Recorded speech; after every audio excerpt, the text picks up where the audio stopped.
At my son's wedding, his mother-in-law wore my dress. She deserves it more than you, he said. I watched the ceremony from the sidewalk. A week later he called me 17 times. The answer was in the envelope he found in the living room. Subscribe to the channel for more stories like this, and comment the city you're watching from. I had been planning for this day for 8 months. 8 long months of dress shopping, venue visits, and countless phone calls with vendors. Michael's wedding was supposed to be the proudest moment of my life as a mother. I had chosen my dress carefully. A beautiful navy blue silk gown with delicate beading that made me feel elegant without overshadowing the bride. I had shown it to Michael, and he had smiled, saying I looked beautiful. That morning, I woke up with butterflies in my stomach. At 66, I still felt like a young woman getting ready for the most important social event of the year. I had my hair done at the salon, my makeup applied with extra care, and I slipped into that navy dress feeling confident and proud. This was my son's big day, and I was going to be there for him. The ceremony was beautiful. Michael looked handsome in his black tuxedo, and Sarah seemed genuinely happy. I sat in the front row, exactly where the mother of the groom should sit, dabbing at my eyes with my handkerchief as they exchanged vows. Everything felt perfect until the reception began. I was making my way to the family table when I stopped dead in my tracks. There at the head table sat Patricia, Sarah's mother, wearing my exact dress. Not similar. Not the same style. My exact dress down to the beading pattern and the specific shade of navy blue. My breath caught in my throat as I stared at her, feeling like someone had just slapped me across the face. There must be some mistake, I whispered to myself, but deep down I knew there wasn't. Patricia caught my eye across the room and gave me a small, satisfied smile. She knew exactly what she had done. I found Michael near the bar, laughing with his groomsmen. My hands were shaking as I approached him. "Michael, honey," I said, trying to keep my voice steady. "I need to talk to you for a moment." He turned to me, his expression immediately shifting from joy to annoyance. "What is it, Mom? I'm kind of busy here." "Patricia is wearing my dress," I said quietly, not wanting to cause a scene. "The exact same dress I showed you months ago. The one you said looked beautiful on me." Michael's jaw tightened, and he glanced over at Patricia before looking back at me. "So what? It's just a dress. Just a dress." I felt my voice crack slightly. "Michael, this was planned. We bought these dresses months apart. How could she possibly have the same one unless dash?" "Unless what?" he interrupted, his voice getting louder. "Unless she has better taste than you thought? Mom, you're being ridiculous." I felt tears starting to form in my eyes. "I'm not being ridiculous. This was done on purpose to humiliate me." Michael stepped closer, his voice dropping to a harsh whisper. "You know what's humiliating? Having a mother who throws tantrums at my wedding. Patricia has been nothing but gracious to you, and she deserves more respect than you've ever shown her." Those words hit me like a physical blow. "More respect than I've shown her? Michael, I raised you. I've been nothing but kind to that woman." "Kind?" Michael let out a bitter laugh. "You've been passive-aggressive and jealous from the moment I announced my engagement. Patricia told me how you've been treating her, and honestly, Mom, I'm ashamed." I stared at my son, this man I had given everything to, and I didn't recognize him. "What has she told you? That you've been cold to her, that you make snide comments about her family, that you've tried to undermine the wedding planning from day one." Michael's voice was getting louder now, and people were starting to stare. "She even told me how you criticized her dress choice when she showed it to you last week." "I never saw her dress until tonight," I said, my voice barely above a whisper. "Stop lying, Mom. Just stop." Michael ran his hand through his hair, messing up his perfectly styled wedding hair. "Look, I don't want to do this here, but you need to get your act together or leave." "Leave?" The word came out as a squeak. "Yes, leave. Patricia's family paid for half of this wedding, and they deserve to enjoy it without you causing drama." Michael looked around at the staring guests and then back at me. "Maybe it's better if you go home. Cool off. We'll talk when I get back from the honeymoon." I felt like the ground was disappearing beneath my feet. "Michael, please. You can't be serious." "I am serious." His voice was cold now, colder than I had ever heard it. "Take your purse and go home, Mom, before you embarrass us both any further." The wedding reception continued around us like nothing had happened. The band was playing, guests were laughing, and my son was asking me to leave his wedding. I looked around at the faces staring at us, some curious, some pitying, all of them witnessing my humiliation. "Fine," I said, my voice stronger than I felt. "I'll go." I walked to my table, gathered my purse with as much dignity as I could muster, and headed for the exit. As I passed the head table, Patricia caught my eye again. This time her smile was wider, more triumphant. She had one and she knew it. Outside the venue, I stood on the sidewalk in my beautiful navy dress, watching through the windows as my son's wedding continued without me. The valet brought my car around, and I sat in the driver's seat for several minutes, trying to process what had just happened. I had been erased from my own son's wedding day. 37 years of raising him, of sacrificing for him, of loving him unconditionally, and he had chosen his new mother-in-law over me. As I drove home through the empty streets, one thought kept echoing in my mind. When did I become the enemy? The week after the wedding was the longest of my life. I kept expecting Michael to call, to apologize, to explain that he had been stressed and hadn't meant what he said. But my phone remained silent. I replayed that conversation at the reception over and over in my mind, trying to understand how everything had gone so wrong so quickly. I had always had a good relationship with Michael. After his father died 12 years ago, it had been just the two of us for a long time. We talked every week, had dinner together monthly, and I thought we were close. But somewhere along the way something had changed, and I was just now seeing how drastically. On Thursday, 5 days after the wedding, I decided to call him. The phone rang 4 times before going to voicemail. "Hi, honey," I said, trying to keep my voice light. "I was just calling to see how the honeymoon is going. I love you and I hope we can talk soon." He didn't call back. Friday I tried again. This time the call went straight to voicemail, which meant he had either turned off his phone or blocked my number. The realization hit me like a punch to the stomach. My own son had blocked my calls. That weekend I decided to try a different approach. I drove to his house, the house I had helped him buy with a down payment gift 3 years ago, thinking maybe I could talk to Sarah instead. When I knocked on the door, Sarah answered with a cold expression I had never seen from her before. "Cathy," she said, not opening the door fully. "What are you doing here?" "I was hoping to talk to Michael," I said. "I haven't been able to reach him since the wedding." Sarah's expression didn't soften. "He doesn't want to talk to you right now. You really hurt him with your behavior at our wedding." "My behavior?" I felt that familiar tightness in my chest. "Sarah, I was trying to tell him that your mother was wearing my dress. The exact same dress." "That's not what happened," Sarah said firmly. "My mother bought her dress months ago. She showed it to me and Michael back in March. You saw it and decided to buy the same one to upstage her." I stared at her, feeling like I was living in an alternate reality. "That's not true. I bought my dress in February. I have the receipt." "Mom said you would probably lie about that," Sarah said, and I noticed she didn't call me Mom like she used to. "Look, Cathy, I think it's best if you give Michael some space. This whole situation has been really hard on him." "Hard on him?" My voice was getting louder despite my efforts to stay calm. "Sarah, I'm his mother. Whatever Patricia told you, whatever story she's spinning, I raised that boy. I would never deliberately try to hurt him or embarrass him at his wedding." Sarah's expression remained unmoved. "I think you should leave now." She closed the door in my face, and I stood there on the porch of the house I had helped buy, feeling more alone than I had ever felt in my life. Over the next few weeks, the isolation became complete. I learned through my neighbor, whose daughter worked with Sarah, that they were telling people I had become unstable since the wedding. The story they were spreading was that I had deliberately worn the same dress as Patricia to cause drama, then had thrown a tantrum when confronted about it. My sister Joan called me after running into Sarah at the grocery store. "Cathy, honey," she said carefully. "Sarah seemed to think you were having some kind of breakdown. She said Michael is really worried about you." "Worried about me?" I almost laughed. "Joan, he won't even take my calls." "Well, maybe you should give him some time. You know how men are when there's family drama." Even my own sister was questioning my version of events. It felt like everyone was choosing to believe Patricia and Sarah's story over mine.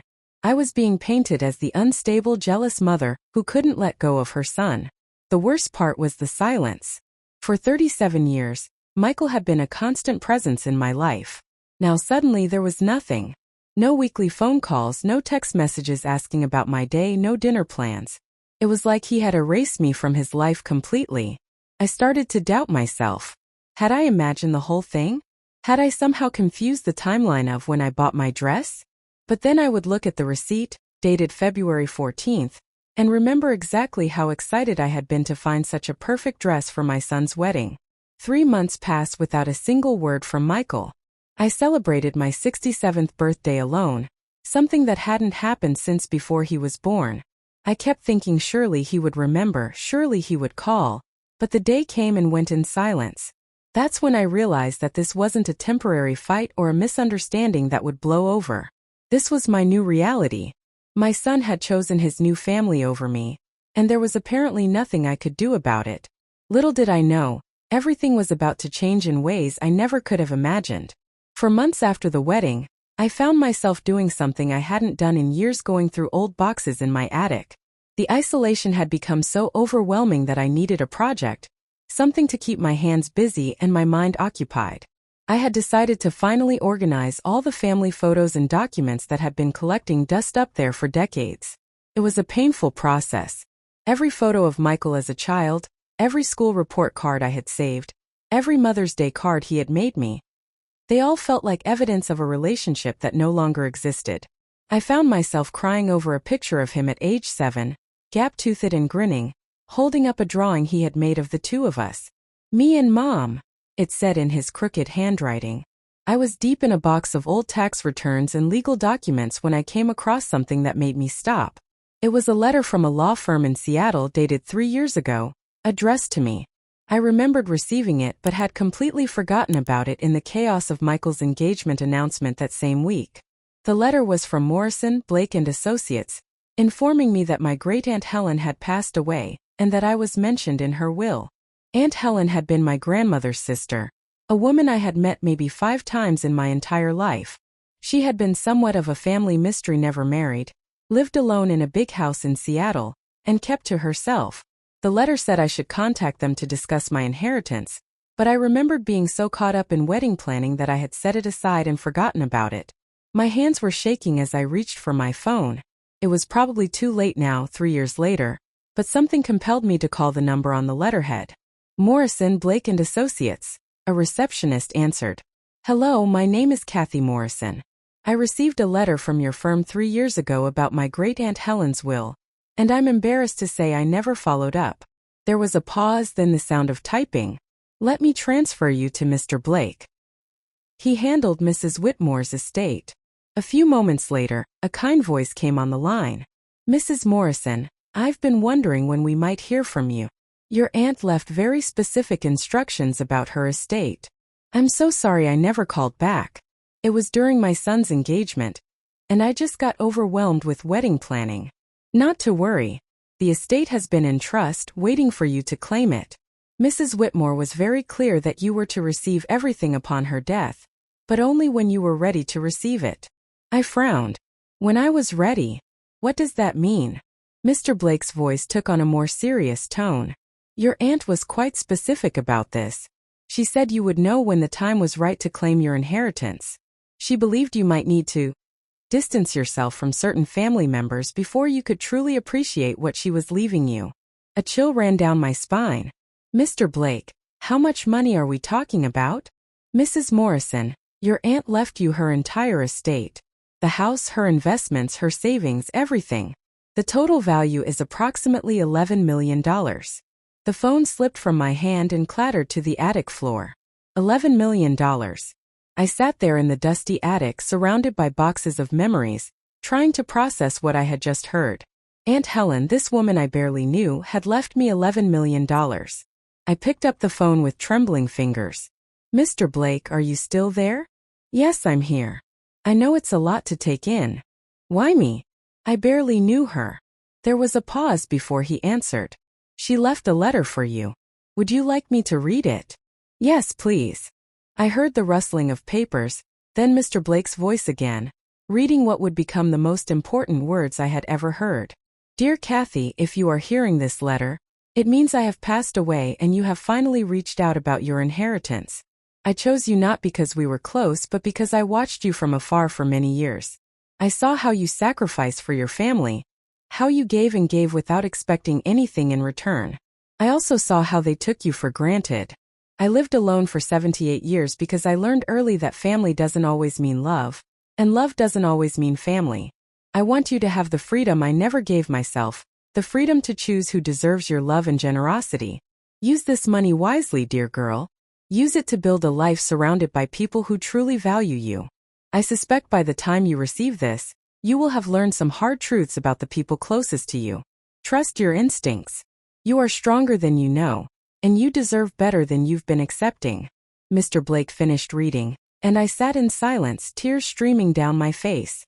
Somehow, this woman I barely knew had understood my life better than I understood it myself. Mrs. Morrison? Are you all right? Yes, I said, though my voice was shaky. What do I need to do to claim the inheritance? We can start the paperwork immediately. Given the size of the estate, it will take a few weeks to transfer everything. But I can begin the process today if you'd like. After I hung up the phone, I sat in that attic for another hour just thinking. $11 million. More money than I had ever dreamed of having. But more than that, it was validation from someone who had seen my situation clearly, even from a distance.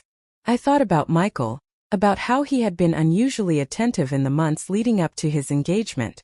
I remembered him asking seemingly casual questions about my finances, about any relatives who might leave me money. At the time I had thought he was just being caring, maybe worried about my retirement. Now I wondered if he had known about Aunt Helen. If Patricia had somehow found out about the inheritance and was positioning herself to benefit from it. The timing of everything, the engagement, the wedding planning, the way they had isolated me, it all seemed less coincidental now. As I climbed down from the attic, clutching Aunt Helen's letter, I made a decision. I wouldn't tell anyone about the inheritance. Not yet. I needed time to think, to plan, to decide what to do with this unexpected gift. For the first time in months, I felt something other than sadness and confusion. I felt powerful. The next morning, I called Mr. Blake back and told him to begin the transfer process immediately. I also asked him to keep the inheritance completely confidential, no public records, no notifications to anyone but me. He assured me that everything would be handled with the utmost discretion. As I waited for the paperwork to be completed, I started paying attention to things I had missed before. I began to see patterns in Michael's behavior over the past few years, moments when he had seemed unusually interested in my financial situation. I remembered him encouraging me to update my will, suggesting that I might want to simplify my finances. 3 weeks later, when the inheritance was finally transferred to my account, I stared at my bank balance in disbelief. $11,237,000. More money than I had ever imagined having. And Michael had no idea it existed. For the first time since the wedding, I smiled. Really smiled. Because I realized that Aunt Helen had given me more than money. She had given me the power to choose my own future. And the wisdom to see my past clearly. The question now was, what was I going to do with both? Having $11 million sitting in my bank account was surreal. For the first few days I kept checking my balance, convinced it was all a mistake or a dream I would wake up from. But the number remained constant, real and mine. More importantly, it was completely secret. I spent a week just thinking about what Aunt Helen had written in her letter.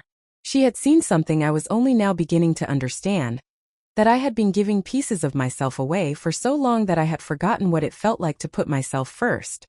The money wasn't just an inheritance. It was a chance to rebuild my life on my own terms. But first, I needed to understand exactly what had happened to me and why. I started by hiring a private investigator, something I never thought I would do in my life.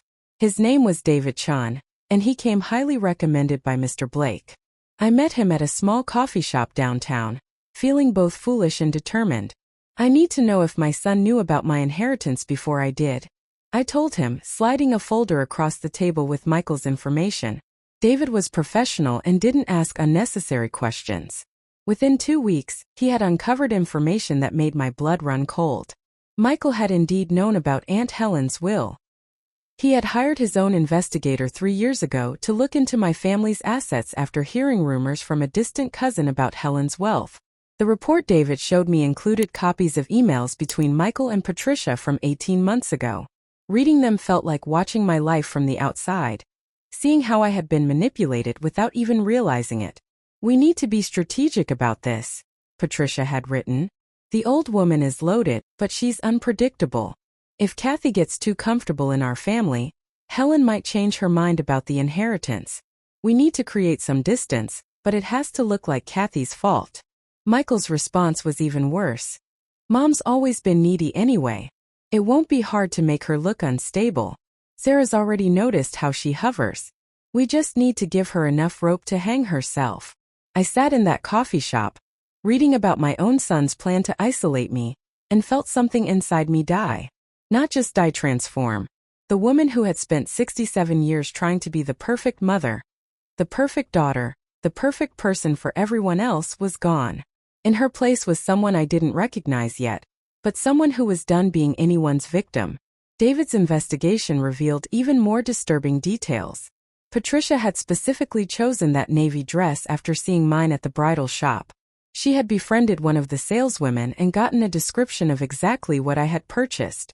The wedding incident hadn't been a coincidence. It had been a carefully orchestrated humiliation designed to make me look unstable and jealous. "They wanted you to react emotionally," David explained. "The goal was to create a pattern of behavior they could point to later, probably when the inheritance came through.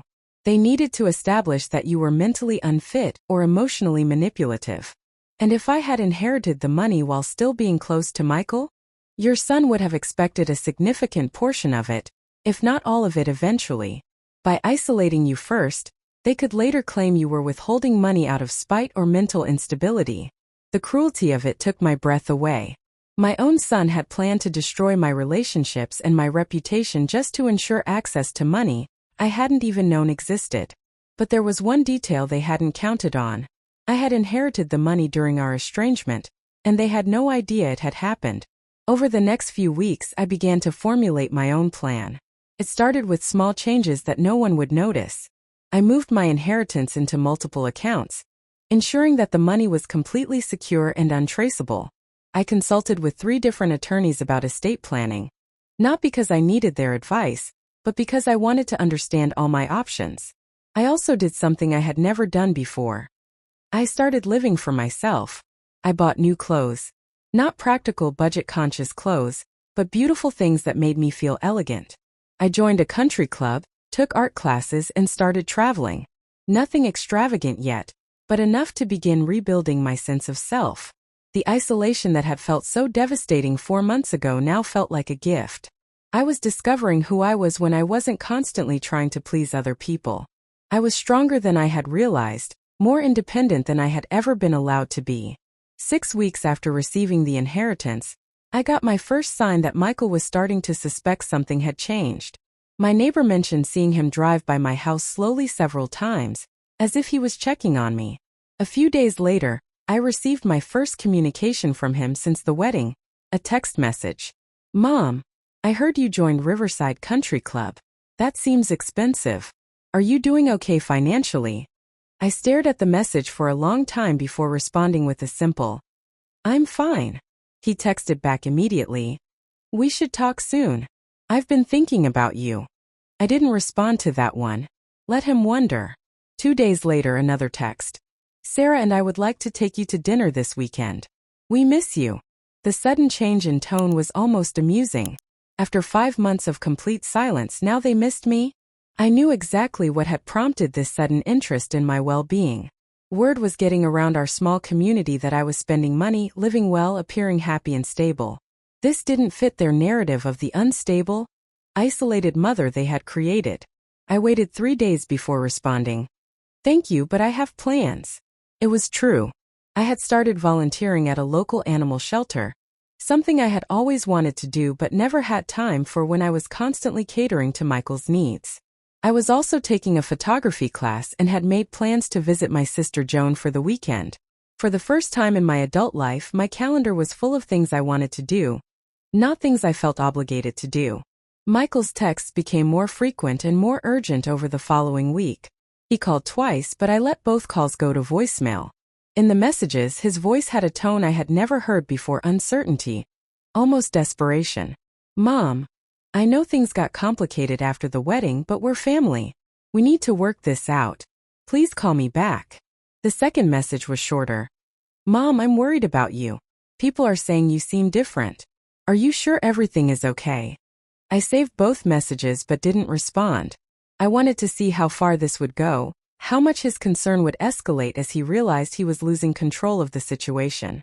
The answer came sooner than I expected. Joan called me on a Thursday evening, her voice concerned. Cathy, I just got off the phone with Michael. He's really worried about you. Worried about what? He says you've been acting strange, spending money recklessly, isolating yourself from family. He thinks you might be having some kind of breakdown. I almost laughed. Joan, I've never been happier in my life. But he said you won't return his calls. You're avoiding family dinners. What family dinners? He hasn't spoken to me since his wedding 5 months ago. There was a pause. That's not what he told me. I realized then that Michael was already working on his backup plan. If he couldn't control me directly, he would try to control the narrative about me. He was setting up a story where I was the one who had withdrawn from the family, where my newfound independence was evidence of mental instability. But he had made one crucial mistake. He was operating under the assumption that I was still the same woman who had let him walk all over me for years. He didn't know about the inheritance, didn't know about David's investigation, and didn't know that I now understood exactly what kind of person he really was. As I hung up the phone with Joan, I realized my plan was working perfectly. Michael was getting desperate, which meant he was getting careless. Soon he would show his true colors so clearly that even he wouldn't be able to deny what he had done. I just needed to be patient a little longer. The breaking point came on a Tuesday morning in late October, almost 7 months after the wedding. I was in my garden, planting bulbs for spring flowers I was finally excited to see bloom, when I heard a car door slam in my driveway. Through the front window, I saw Michael getting out of his BMW. His face set in that determined expression I remembered from his childhood when he wanted something badly. I took my time washing the soil from my hands, letting him wait on the porch. When I finally opened the door, I was struck by how different he looked. His usually perfect hair was disheveled, there were dark circles under his eyes, and his expensive suit was wrinkled like he had slept in it. "Mom," he said, and I heard something in his voice I hadn't heard since he was 12 years old: genuine fear. "Michael." I kept my voice neutral, neither welcoming nor hostile. "Can I come in? We really need to talk." I stepped aside and let him enter. He looked around the living room like he was seeing it for the first time, taking in the new artwork I had purchased, the fresh flowers, the general air of contentment that had replaced the sad emptiness that used to fill this house. "You've redecorated," he said, settling onto the couch without being invited. "I've made some changes, yes." He was quiet for a moment, clearly struggling with how to begin.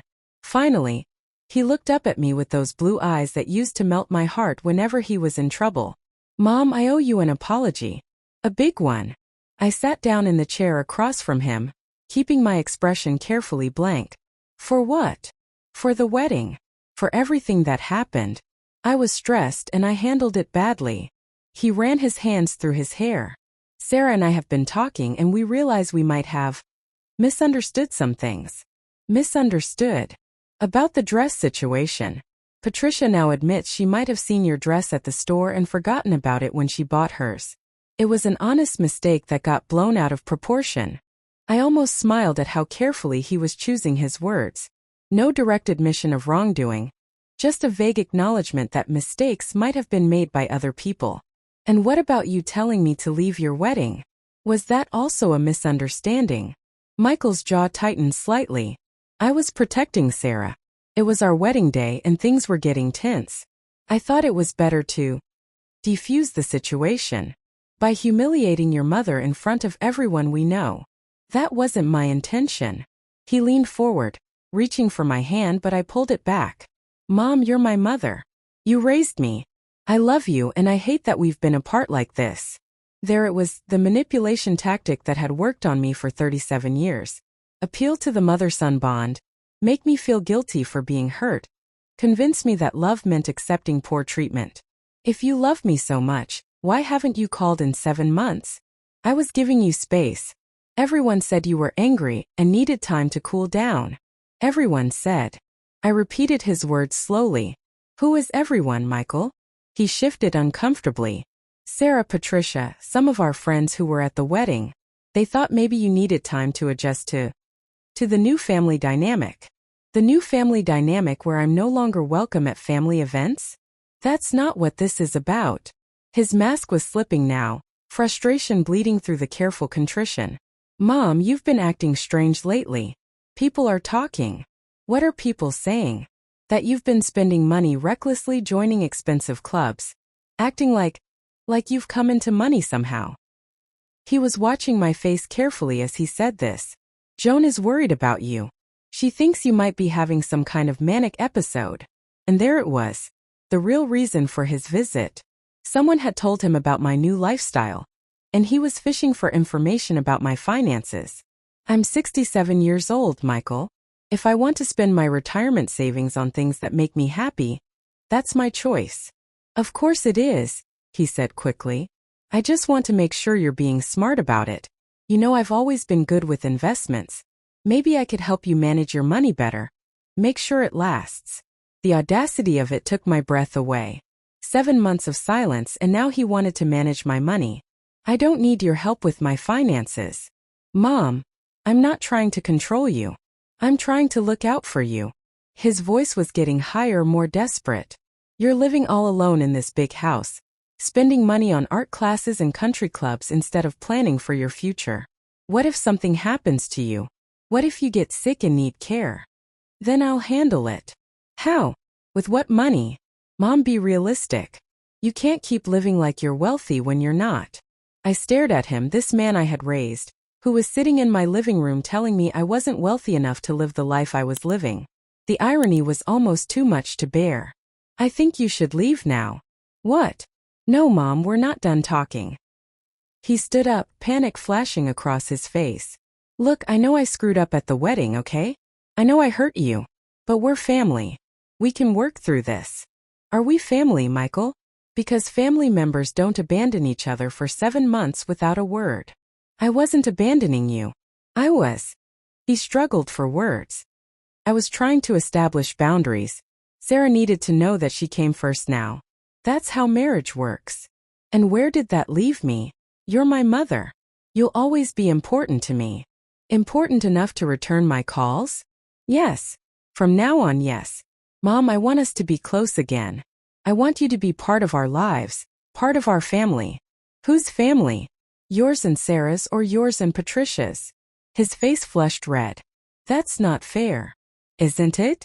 You chose her over me at your own wedding, Michael. You told me she deserved more respect than I did. Why would I want to be part of a family where I'm ranked below your mother-in-law? Because I was wrong. The words exploded out of him. Okay, I was wrong. Patricia has been. She's been manipulative. She turned Sarah against you, and Sarah turned me against you, and I was too stupid to see it. Now we were getting somewhere. What do you mean manipulative? Michael sat back down heavily, his head in his hands. She's been filling Sarah's head with stories about you, saying you were trying to control the wedding, that you were jealous of her family's money, that you were possessive of me. And you believed her. At first, yes. But lately. He looked up at me with something that might have been genuine remorse. Lately I've been seeing how she operates. She's controlling, Mom. She criticizes everything Sarah does, questions every decision we make. She's exactly what she accused you of being. I felt a flicker of sympathy for him, then quickly squelched it. This was probably true, but it wasn't the whole truth. Michael wasn't just realizing Patricia was manipulative. Something else had prompted this sudden change of heart. Why are you telling me this now? Because I miss you. His voice cracked slightly. Because I realize I made a terrible mistake, and I want to fix it before it's too late. Too late for what? He was quiet for a long moment, and I could see him debating how much to reveal. Finally, he looked up at me with an expression I had never seen before, complete vulnerability mixed with calculation. Mom, Did Great Aunt Helen leave you anything when she died? There it was. The real question he had come to ask. My heart started pounding, but I kept my expression neutral. Why would you ask that? Because Patricia heard rumors. She has some connection to the estate attorney's office, and she heard that you might have inherited something substantial. The pieces were falling into place now. Patricia hadn't just orchestrated my humiliation at the wedding. She had been planning this entire scenario from the beginning. She had heard about the inheritance, manipulated the family dynamics to isolate me, and now that the money had been transferred, she was sending Michael to reconcile so they could claim their share. And if I had inherited something, what would that mean to you? Michael's mask slipped completely now, and I saw the greedy, calculating person he had become. It would mean you don't have to worry about money anymore. It would mean we could be a real family again without all these financial pressures. What financial pressures are you talking about, Michael? He looked uncomfortable. Well, Sarah and I have been struggling a bit. The wedding was expensive, even with Patricia's help. And we've been trying to buy a bigger house, start a family. It's just been stressful. And you thought if I had inherited money, I would help you with those expenses. You're my mother, he said, as if that explained everything.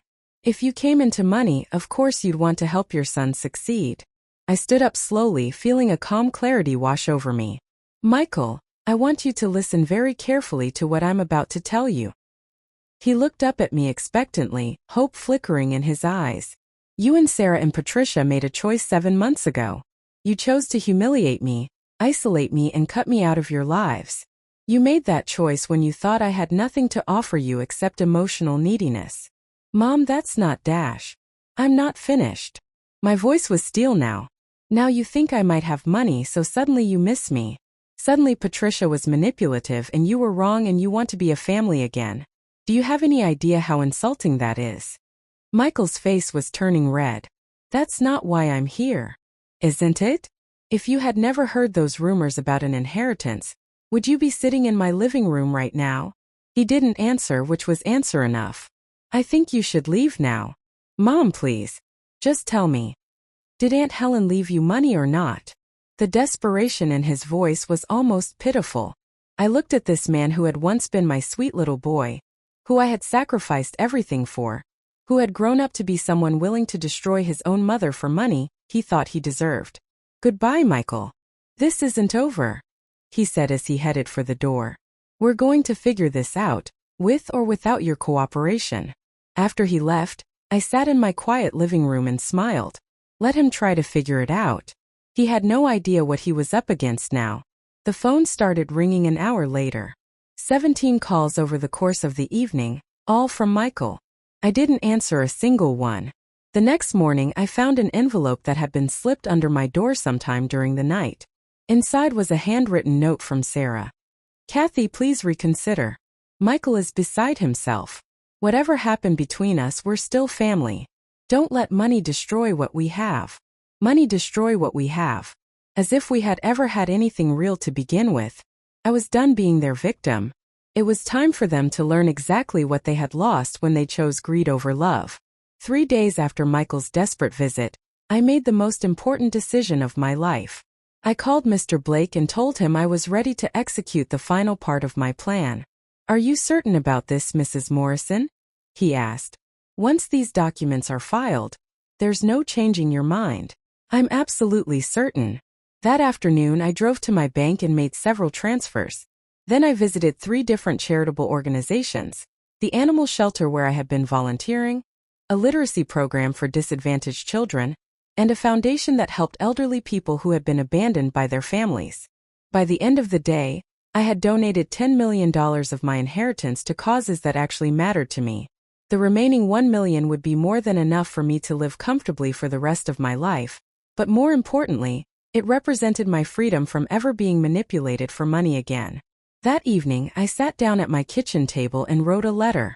Not a long emotional explanation, but a simple statement of facts that I wanted Michael to understand completely. 2 days later, when I was certain Michael would be home from work, I drove to his house and slipped an envelope under his door. Then I went home and waited. The phone started ringing within an hour. I let it ring. By evening, there were 23 missed calls from Michael, 8 from Sarah and 4 from Patricia. I didn't answer any of them. The next morning I found Michael sitting on my front porch, still in the clothes he had been wearing the day before. His eyes were red-rimmed and wild, his hands shaking as he clutched the envelope I had left for him. "Mom," he said when he saw me. His voice was hoarse. "Please. We need to talk." I unlocked my front door and let him follow me inside. He looked around my living room like a lost child, clutching that envelope like it contained the secrets of the universe. "Is it true?" he whispered. "Is what true? What you wrote in this letter? About the money? About what you did with it?" I settled into my chair and looked at him calmly. "Everything in that letter is true." Michael's legs seemed to give out, and he collapsed onto my couch. $11 million, he said, his voice barely audible. "You gave away $11 million. I donated $10 million to charity. I kept $1 million for myself." "But why?" The word came out as a wail. "Why would you do that?" "Because it was my money to do with as I pleased." "But I'm your son." He was crying now, actual tears streaming down his face. "I'm your only child. How could you give away my inheritance?" "Your inheritance?" I felt my voice turn ice cold. "Michael, that money was never yours. It was never going to be yours. You lost any claim to my generosity the day you chose Patricia over me. That's not fair. You can't punish me forever for one mistake." "One mistake." I stood up, feeling my carefully controlled composure finally crack. "Michael, you humiliated me at your wedding. You cut me out of your life for 7 months. You spread lies about my mental health to our family. And you only came back when you thought I had money. Which part of that was just one mistake?" He buried his face in his hands. "I was stupid, okay? I let Patricia manipulate me. But I came back. I apologized. You came back for the money. You apologized because you thought it would get you access to $11 million. If I had inherited nothing, would you be here?" He didn't answer, which was answer enough. "Michael, do you want to know what hurts the most about all of this?" He looked up at me with desperate hope, as if I might offer him some path back to the money. "It's not that you chose Patricia over me. It's not even that you believed her lies about me. It's that you never loved me enough to question whether those lies were true." "That's not true. I do love you." "No, you don't. You love what I can give you. You love having a mother who sacrifices for you, who puts your needs above her own, who bails you out when you make poor financial decisions. But you don't love me as a person." Michael was sobbing now, ugly, desperate sobs that shook his whole body. "Please, Mom. Please don't do this. We can fix this. I'll make it up to you." "How?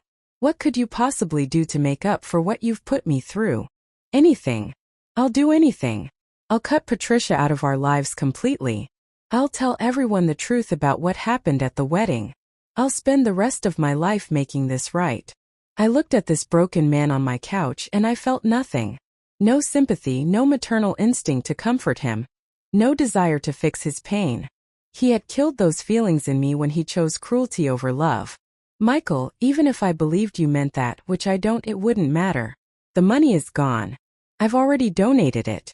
But you could get it back somehow. You could take out loans against your house, liquidate your retirement savings stash. So I could give you money that you've never earned and don't deserve? No." He looked up at me with pure hatred then, his mask finally slipping completely. "You vindictive bitch. You did this to hurt me." "No, Michael.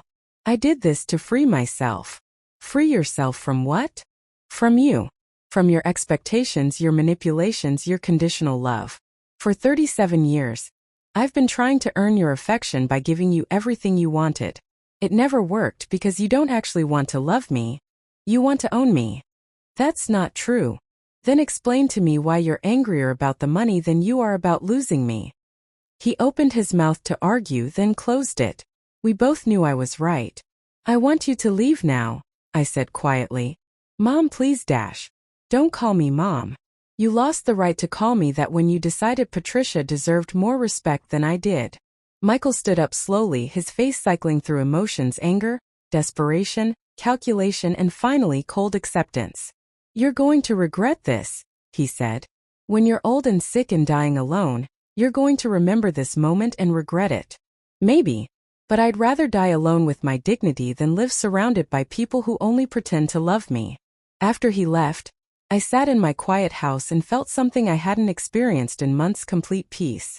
The money was gone, but I had never felt richer. The family I had sacrificed everything for was gone, but I had never felt less alone. That afternoon I called my sister Joan. "Cathy, thank goodness," she said when she heard my voice. "Michael called me this morning, completely hysterical. He said you'd done something terrible with your inheritance. I donated most of it to charity." There was a long silence. "All of it?" "Most of it. I kept enough to live comfortably." "But Cathy, that was millions of dollars. Your financial security dash." "Joan, I'm 67 years old with no debts and a paid-off house. $1 million is more financial security than most people ever dream of." "But what about Michael? What about his future, his children? What about them?" "Cathy, he's your son. A son who abandoned me the moment he thought I had nothing left to give him." I took a deep breath. "Joan, I need you to understand something. Michael didn't lose an inheritance today. He was never going to get one. The moment he chose to humiliate me rather than defend me, he chose to forfeit any claim on my generosity." Joan was quiet for a long time. Finally, she said, "I think I understand." 6 months later, I was sitting in my garden, reading a thank you letter from the Children's Literacy Foundation, when my doorbell rang. I opened it to find a young woman I didn't recognize, pretty professional looking with kind eyes. "Mrs. Morrison? My name is Elena. I work with the Literacy Foundation. I wanted to thank you in person for your donation." I invited her in for tea, and we talked for 2 hours about the programs my donation had funded, the children who were learning to read, the lives that were being changed. When she left, I realized I felt more fulfilled than I had in years. That evening, as I was watering my flowers, my neighbor Mrs. Patterson stopped by. "Cathy, I hope you don't mind me asking, but is everything all right? I saw Michael here a few months ago, and he seemed very upset when he left." "Everything is perfect, Helen," I told her. "I'm exactly where I'm supposed to be." And for the first time in my life, that was absolutely true. I had learned the hardest lesson of all, that sometimes the people who hurt us most are the ones we love most. But I had also learned something even more important, that love without respect is not love at all, and that family is not defined by blood, but by the people who choose to stand by you when you have nothing left to give. Michael had made his choice at that wedding 7 months ago. He had chosen Patricia's approval over my dignity, his new family over the woman who had raised him, his greed over genuine love. Now I had made my choice too. I chose myself. I chose peace over chaos, dignity over desperation, and authentic relationships over toxic ones. The money was gone, but I had never felt wealthier. My son was gone, but I had never felt more loved by people who saw my worth as a person, not as a bank account.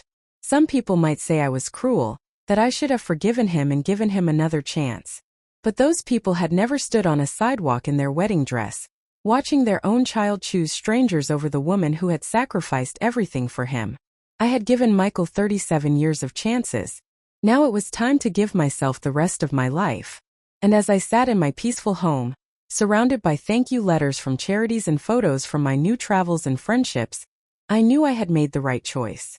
Sometimes the greatest inheritance you can leave is the example of a person who finally learned to value herself. I was free.